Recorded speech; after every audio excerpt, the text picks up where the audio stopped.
Hey everybody. I might as well put this on bright.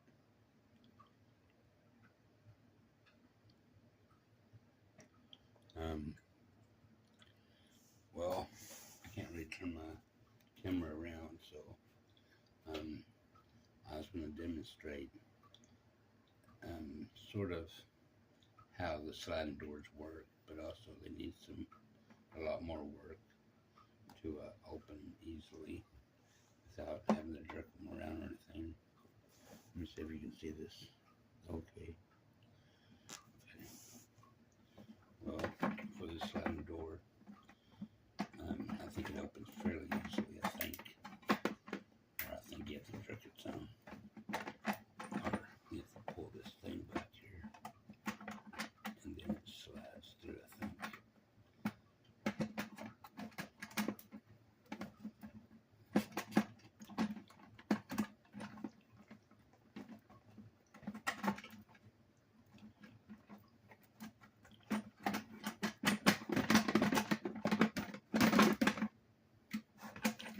See, it still requires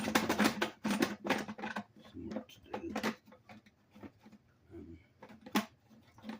It's getting caught in this one place in here.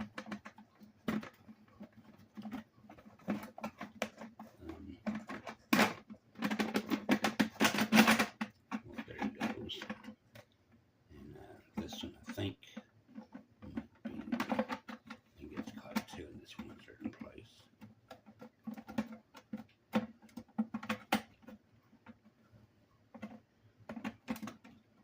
After you move it out of the way,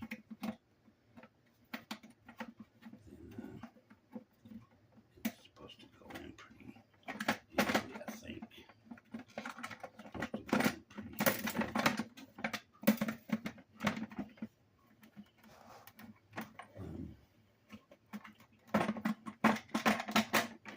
Well, it goes in on that, if you can see it. Goes in on that rail here that I melted out of the way.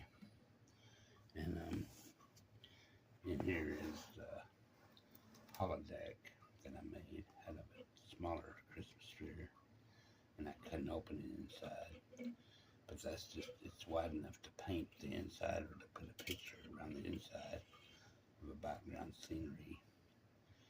And then you'll cover this up with some fake or an intentional different part of the holodeck, like the computer screen, the control buttons and everything, and a smaller sliding door to go inside the holodeck. Then you have a game plate that comes out here somehow. And you'll need two smaller Christmas ornaments in the back for the cloaking chamber, virtual chamber, and the secondary inverted holodeck virtual chamber. Make sure you can see all that. And you don't do anything to those because those are the virtual chambers. Nothing exists inside except light. But in this televisual portal, this is a real holodeck where people and things exist, physical objects along with light. So, wasting my time on that long enough. This is one that's already open. I'm going to try to close and see how easy it is. But they all can still be improved. This is another holodeck chamber. And I need two more Christmas balls to put in there. Close it like this. And it comes closed, but it doesn't stay closed perfectly. It needs to be closed seamlessly. And they need to be on rails to where they don't fall down inside. Or they don't pop out. And so these are my two televisual portals, dual corresponding portals. And they could be painted silver or metallic to blend in better to their background environments that I'll create for them out of some sort of background environment, pictures or something. Well, thanks a lot for viewing, and it's coming along, I guess.